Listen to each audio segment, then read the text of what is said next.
அன்பு நிறை மாத்திரை ஊடக இறை மக்களே, உங்கள் அனைவருக்கும் அன்பு வணக்கம். இன்று ஆண்டின் பொதுக்காலம் 16வது ஞாயிறு சிந்தனை பகிர்வுக்கு நம்மோடு இணைந்திருக்கிறவர் அருள் தந்தை மனோகர் அடிகளார். வணக்கம் ஃபாதர். வணக்கம் ஃபாதர். தந்தையே, இந்த வாரமானது களைகள் பற்றிய ஓமையை கொடுக்கப்பட்டிருக்கிறது. இந்த ஓமையை எப்படி புரிஞ்சுக்கலாம்? அன்பு தந்தையே, கடந்த வாரம் விதைப்பவர் பற்றிய ஓமையை இயேசு கூறினார். இந்த வாரமும் இறை அரசுக்கு 3 ஓமைகளை சொல்லுகிறார். களைகள் பற்றிய ஓமை, கடுகு விதை ஓமை, புளிப்பு மாவு ஓமை. இயேசு அருமையான ஒரு கதை சொல்லி, ஸ்டோரி டெல்லர். அது ஈஸ்டர்ன் வேர்ல்டுக்கே இருக்கிற ஒரு சிறப்பம்சம். ரொம்ப ஒரு சிறிய கதையை சொல்லி ஒரு நல்ல கருத்தை சொல்லுவது அப்படின்றது. ஆக இயேசு 3 கதைகள் சொல்லுகிறார், ஓமை சொல்லுகிறார். அதில் இந்த களைகள் பற்றிய ஓமையை நாம் எடுத்துக்கொள்கிறோம். இந்த களைகள் பற்றிய ஓமையை 2 தளத்திலே நாம் பார்க்கலாம். ஒன்று உலகம் என்கின்ற தளம், இன்னொன்று மனம் என்கின்ற தளம். இந்த 2 தளங்களிலே நாம் புரிந்து கொள்ள நாம் அழைக்கப்படுகிறோம். முதல்ல இந்த உலகம் என்கின்ற தளத்திலே நாம் பார்க்கிற பொழுது, கடவுள் இந்த உலகை படைக்கிற பொழுது அழகாக படைக்கிறார். மனிதனை படைக்கிற பொழுது மிகவும் நன்மையான விதத்திலே படைக்கிறார். தனது சாயலிலே படைக்கிறார், இறை சாயலிலே படைக்கிறார். அப்படின்னா அவர் எப்படி நன்மை மிகுந்தவராக இருக்கிறாரோ அதுபோல நன்மையான ஒரு மனிதனை படைக்கிறார். ஆனால் எப்படியோ ஒரு தீமையானது இந்த உலகத்திலே நுழைகிறது. ஆகவே இந்த உலகத்திலே இருக்கிற தீமைக்கு காரணம் அழகை என்பதை இயேசு இந்த ஓமை வழியாக சொல்லுகிறார். அந்த தீமையை எவ்வாறு களைவது என்பதை பற்றி இயேசு பேசுகிறார். உலக முடிவு வரை கடவுள் பொறுத்திருப்பதாக பார்க்கிறோம். இந்த உலகத்துல நல்ல மனிதர்கள் இருக்கிறார்கள், நன்மையான விஷயங்கள் இருக்கிறது, தீமையும் நிறைந்திருக்கிறது, தீமையான மனிதர்களும் இருக்கிறார்கள். ஆனால் கடவுள் பொறுமையோடு இருக்கிறார். வழக்கமா தமிழ்ல ஒரு சொல்லுவாங்க, அரசன் அன்று கொள்வான், தெய்வம் நின்று கொள்ளும் என்று சொல்லுவோம். கடவுளுடைய பொறுமை தன்மைக்கு அது ஒரு எடுத்துக்காட்டு. கடவுள் இன்னும் வாய்ப்பை கொடுக்கிறார் மனிதனுக்கு, இன்னும் சரியாகுவதற்கான ஒரு வாய்ப்பு. அது மட்டுமல்ல, அவர் நன்மை மிகுந்தவர். நற்செய்தி இன்னொரு பகுதியில பார்க்கிறோம், அவர் நல்லோர் மீதும் தீயோர் மீதும் மழை பொழிய செய்கிறார், கதிரவன் இழச் செய்கிறார் என்றெல்லாம் சொல்லுகிறார். ஆகவே கடவுளுடைய நன்மைத்தனமும் அவருடைய பொறுமையும் அவர் பொறுத்திருப்பதாக இந்த கலைகள் பற்றிய உண்மையிலே நாம் பார்க்கிறோம். ஆகவே இந்த உலகத்திலே, நன்மையான இந்த உலகத்திலே தீமை நுழைந்திருக்கிறது. அந்த தீமையை விதைத்தவன் அழகை, அந்த அழகையின் மனிதர்களாக இருக்கிற அந்த தீமையானவர்களை அழிப்பது என்பது உலக முடிவில் நிகழும் என்று சொல்லுகிறார். அதற்கு காரணமும் அவர் சொல்லுகிறார், தீமையானவரை களைகிற பொழுது நன்மையானவர்களும் பாதிக்கப்பட்டு விடக்கூடாது என்பதாக கூறுகிறார். நம்முடைய அரசாங்க சட்டத்தில் கூட, அரசியல் அமைப்பு சட்டத்தில் கூட சொல்லுவார்கள், 1000 குற்றவாளிகள் தைப்பிக்கலாம், ஆனால் ஒரு நிரபராதி தண்டிக்கப்படக்கூடாதுங்கிறது தான் அந்த அரசியல் அமைப்பு சட்டத்தினுடைய நோக்கமே என்று சொல்லுவார்கள். ஆகவே நன்மையானவர்கள் பாதிக்கப்பட்டு விடக்கூடாது என்பதற்காகவே கடவுள் பொறுத்திருப்பதாக அந்த ஓமை கதையில இயேசு சொல்லுகிறார்.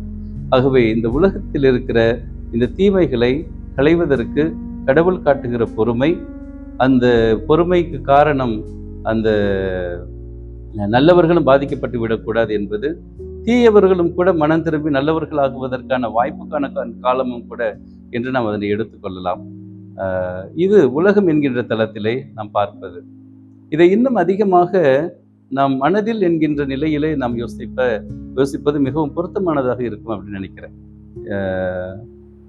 வழக்கமா விவசாயம் செய்கின்ற நம்முடைய சகோதர சகோதரிகளுக்கு தெரியும், ஒரு விவசாயம் பயிர் விதைத்து அறுவடை செய்ய வேண்டும் என்கின்ற அந்த பணிகளிலே களை எடுத்தல் என்கிறது மிக முக்கியமான ஒரு பணி. என்னதான் உரம் போட்டாலும், என்னதான் நீர் பாய்ச்சினாலும், என்னதான் மற்ற விஷயங்கள்லாம் செஞ்சாலும் கூட களை எடுத்தல் அப்படிங்கிறது மிக முக்கியமான ஒரு பணி. ஏன் முக்கியமானது அப்படின்னாக்க, பயிருக்கு செலுத்தக்கூடிய அந்த நீரை எல்லாம், ஊட்டச்சத்தை எல்லாம் இந்த களைகள் எடுத்துக்கொள்ளும், பயிர்கள் கிடைக்காம போயிடும். இன்னொன்று, இந்த களைகள் வளர்ந்து அந்த நல்ல பயிர்களை நெருக்கிவிடக்கூடும். பார்த்தீங்கன்னா தெரியும், பயிர்களோடு சேர்ந்து களைகள் வளர்கிற பொழுது களைகள் ஓங்கி உயர்ந்து வளர்ந்துட்டு இருக்கும்.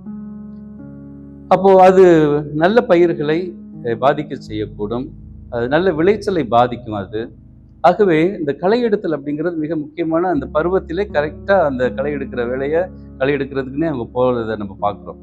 ஆகவே நம்முடைய மனதிலும் கூட நம் குழந்தைகளாக பிறக்கிற பொழுது என்ன அழகாக இருக்கிறோம்ல, ஒரு இன்னசென்ஸ்னும் ஒரு அழகான ஒரு கடவுளுடைய நன்மை தினத்தின் பிரதிபலிப்பாக ஒரு குழந்தையாக இந்த மண்ணிலே பிறக்கிறோம். எப்படியோ வளர வளர தீமையான விஷயங்கள் நம்முடைய மனதிலே விதைக்கப்படுகின்றன. ஆகவே இந்த மனதில் இருக்கின்ற அந்த கலைகளை களைய வேண்டியது என்பது ஒரு நமக்கு கொடுக்கப்பட்டிருக்கிற மிக முக்கியமான பொறுப்பு.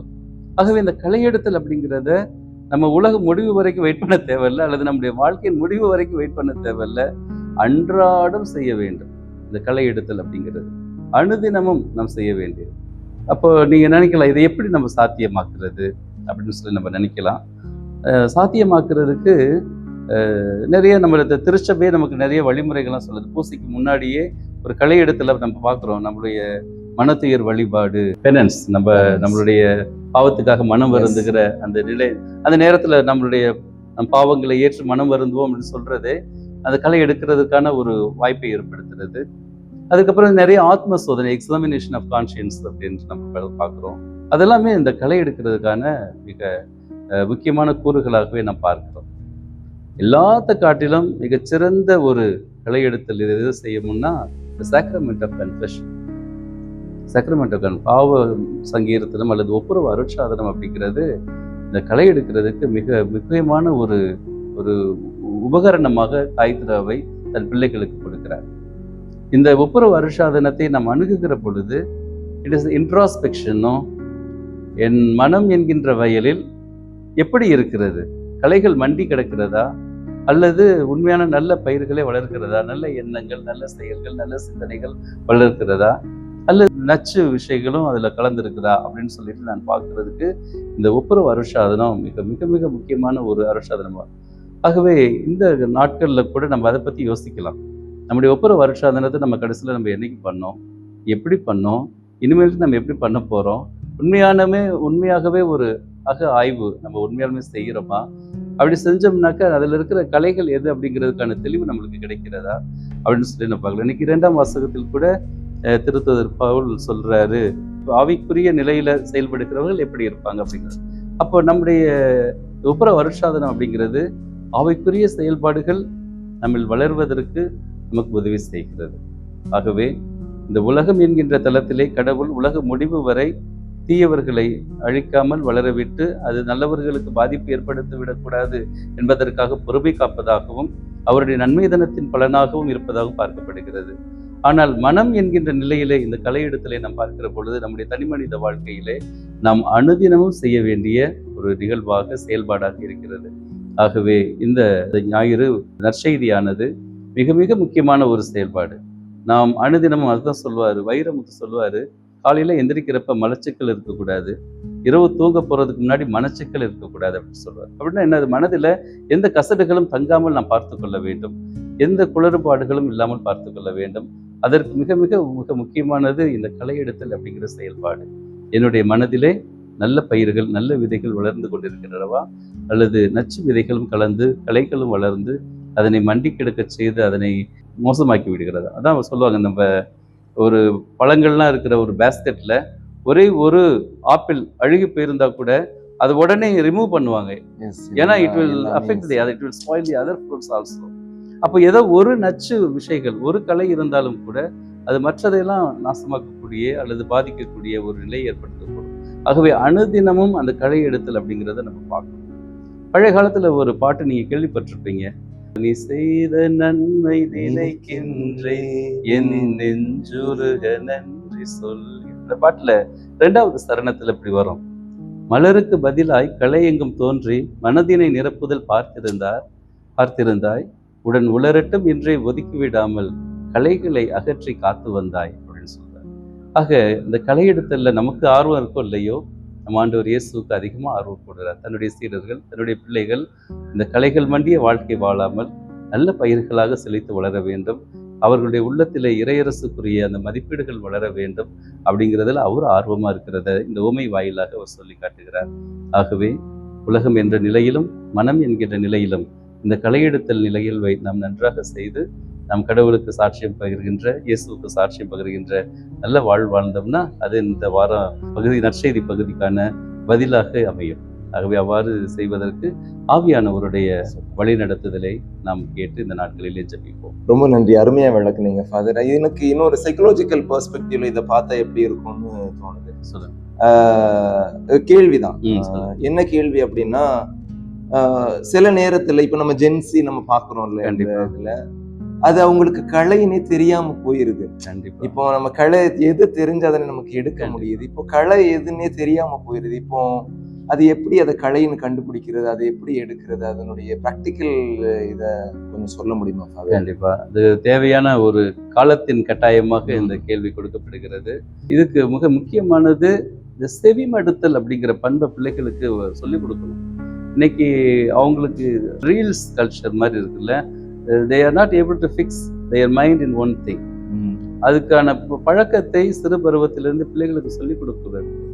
அப்போ லிசனிங், நான் வாழ்கின்ற சூழலிலே என்ன நடக்கிறது அப்படிங்கிறத நம்ம பிள்ளைங்க கூர்ந்து கவனிப்பதற்கான ஒரு அம்சத்தை, ஒரு தேவையை பிள்ளைகளுக்கு சொல்லிக் கொடுக்க வேண்டிய ஒரு கட்டாயம் இருக்கு. அப்படி நம்ம அவங்க பார்க்குற சமயத்துல, அவங்க கேட்குற சமயத்துல, அவங்க லிசன் பண்ற சமயத்துல அவங்கள்ட்ட இருக்கிற ஒரு குறைபாடுகளை கூட கண்டுபிடிக்கிறதுக்கு அது மிகவும் இதாக இருக்கும். லத்தீன்ல ஒரு 3 ஃப்ரேஸ் சொல்லுவாங்க. ஃப்ராக்சியோ வெர்பி, ஃப்ராக்சியோ பானி, ஃப்ராக்சியோ வீத்தே அப்படிம்பாங்க. ஃப்ராக்சியோ வெர்பின்னா இந்த வார்த்தை உடைக்கப்படுதல். இறை வார்த்தையை நம்ம கேட்குறப்ப, அந்த வார்த்தையை நம்ம பற்றி யோசிக்கிறப்ப, அந்த வார்த்தையை பற்றி நாம் அதிகமான சிந்தனைகளை எடுத்துக்கொள்வதுங்கிறது வார்த்தையை உடைத்தல். அந்த வார்த்தை உடைத்தலோடு அடுத்த கட்டத்துக்கு திருப்பலியில செல்றோம். அப்பத்தை பிடுதல். இயேசுவினுடைய அந்த அப்பம் பிடுகுதல் நிகழ்வு அவருடைய உடலையும் இரத்தத்தையும் பிடுதல் என்பது நம் வாழ்க்கையை கூட உடைப்பதற்கு வேண்டும் அப்படிங்கிறதுக்கு அழைத்து போகும். அதான் பிராக்சிய வீத்தை அப்படிங்கிறது நம்முடைய வாழ்க்கையை கொஞ்சம் உடைக்கணும். அப்போ இயேசுவை சந்தித்த மனிதர்கள் எல்லோருமே இயேசுவை சொன்ன செய்தியை கேட்டார்கள். அவர்களுடைய வாழ்வை அந்த வார்த்தையானது உடைத்தது. ஆக்சுவலா வார்த்தை உடை. புனித அகுஸ்தினார் மிகப்பெரிய பாவி, நிறைய கலைகள் மண்டிய ஒரு மனிதர். ஆனாலும் கூட அந்த வார்த்தையானது அவருடைய உள்ளத்திலே அவர் கேட்ட பொழுது, when he was listening to the voice, when listening to the word, and he was able to break his life, அவருடைய வாழ்க்கையை அது உடைத்தது. தவறான பாதையிலிருந்து அவர் சரியானவர். ஆகவே இந்த காலத்திலும் கூட நீங்க கேட்ட மாதிரி அவங்களுக்கு இதுதான் கலைகள் அப்படிங்கிறது தெரியறதுக்கு மிக முக்கியமானது பிள்ளைகளுக்கு சொல்லிக் கொடுக்க வேண்டியது இறை வார்த்தைக்கு செவிமடுக்கிறதுக்கு சொல்லிக் கொடுக்கும். வீட்டிலேயே பேக் டு த பைபிள் அப்படின்னு நம்ம சொல்லணும். விவிலியத்துக்கு திரும்புங்கள். விவிலியத்தை வாசிக்கிறது பிள்ளைங்களுக்கு சொல்லிக் கொடுக்கணும். விவிலியத்தை பற்றி ஒவ்வொரு நாளும் ஒரு பகுதியை மனப்பாடம் பண்ணுங்கன்னு சொல்லிக் கொடுக்கணும். அதுக்கு ஏதாவது என்கரேஜ் பண்ணுற மாதிரி ஏதாவது ஒரு விஷயங்களை பிள்ளைங்களுக்கு சொல்லி அவங்களை எப்படியாவது பைபிள் பக்கம் மனசை கொண்டுட்டு வரணும். இறை வார்த்தை தான் நம்முடைய வாழ்க்கையை வளமாக்கக்கூடியது, கலைகளை அகற்ற உதவி செய்யக்கூடியது. இந்த இறை வார்த்தையை தான் அடுத்த எத்தனையோ புனிதர்களை உருவாக்கியது. ஆகவே தாய் திருவை இத்தகைய ஒரு பாடத்தை தான் நம்மளுக்கு கொடுக்கிறது. அருமையா சொன்னீங்க ஃபாதர். உண்மையிலேயே புதுசா இருந்துச்சு. இது வழக்கமா கேட்கறது வேற மாதிரி இருக்கு. இப்ப நீங்க சொன்ன பெர்ஸ்பெக்டிவ் ரொம்ப புதுசா இருந்துச்சு. அதாவது பிள்ளைங்களுக்கு நம்ம when we take them into the root, வேர்களுக்கு எடுத்துட்டு போகும்போது தான் அதனுடைய சக்தி எந்த அளவுக்கு இருக்குது அப்படின்னு சொல்லிட்டு பிள்ளைங்களுக்கு புரியும்னு சொல்லிட்டு அழகா சொன்னீங்க. அதை பைபிள்ல கட்டாயம் பிள்ளைங்களை படிக்க சொல்லணும். அதுவும் சாதாரணமா அவங்க படிக்க மாட்டாங்க. நம்ம ஏதாவது ஒரு சின்ன ஒரு ரீஎன்ஃபோர்ஸ்மெண்ட் அவங்களுக்கு கொடுத்தாதான் எப்படியாச்சும் படிக்க வைக்கணும். அதுதான் அப்பதான் அவங்களுக்கு கலை எதுன்னு தெரியும் அப்படின்னு சொல்லிட்டு சொல்றீங்க. சூப்பர். ரொம்ப அருமையா சொன்னீங்க ஃபாதர். சூப்பர்பா இருந்துச்சு, எல்லாமே சூப்பர்பா இருந்துச்சு. ஃபர்ஸ்ட் நீங்க தொடக்கத்துல இருந்து சொன்னதுல இருந்து அப்புறம் அந்த உலகத்துல இருக்கக்கூடிய கலைகள் எப்படி களையிறது, உலகத்துல களைஞ்சா மட்டும் பத்தாது, நம்முடைய மனதில் இருக்கக்கூடிய கலைகளை களையிறது, அது எப்படி பிராக்டிக்கலா நம்ம அப்சர்வ் பண்ணலாம் அப்படின்னு சொல்லிட்டு எக்ஸாமினேஷன் ஆஃப் கான்ஷியன்ஸ் அந்த இதெல்லாம் சொன்னீங்க. ரொம்ப நல்லா இருந்துச்சு. Thank you so much father. உங்களுடைய ப்ரெஷியஸ் டைம் எங்களுக்காக ஒதுக்குனதுக்காக ரொம்ப நன்றி. அன்பு மக்களே, அன்பு தந்தை கூறியது போல வைரமுத்தினுடைய வரிகள் ரொம்ப முக்கியம். இரவு நீங்கள் தூங்க செல்லும் போது மனச்சிக்கல் இல்லாமல் தூங்கணும், அதுதான் ரொம்ப முக்கியம். அது இன்னைக்கான செய்தியா அதை நம்ம எடுத்துக்கலாம். அன்பு சகோதரமே, கலைகள் பற்றிய ஓமை வாயிலாக இயேசு நாம் எல்லாம் நன்றாக வளர்கின்ற நல்ல கனிதரும் பயிர்களாக செடிகளாக வளர வேண்டும் என்று ஆசைப்படுகிறார். நச்சுக்கள், களைகள் நம்முடைய மனதில் இருந்தால் அவற்றை அனுதினமும் களை எடுப்பதற்கு தேவையான ஆசீர்வாதங்களை ஆண்டவருடைய அருள் தனையை வேண்டி இந்த வாரத்திலே ஜெபிப்போம். இறைவன் நம் அனைவரையும் நிறைவாக ஆசீர்வதிப்பாராக. நன்றி. நன்றி.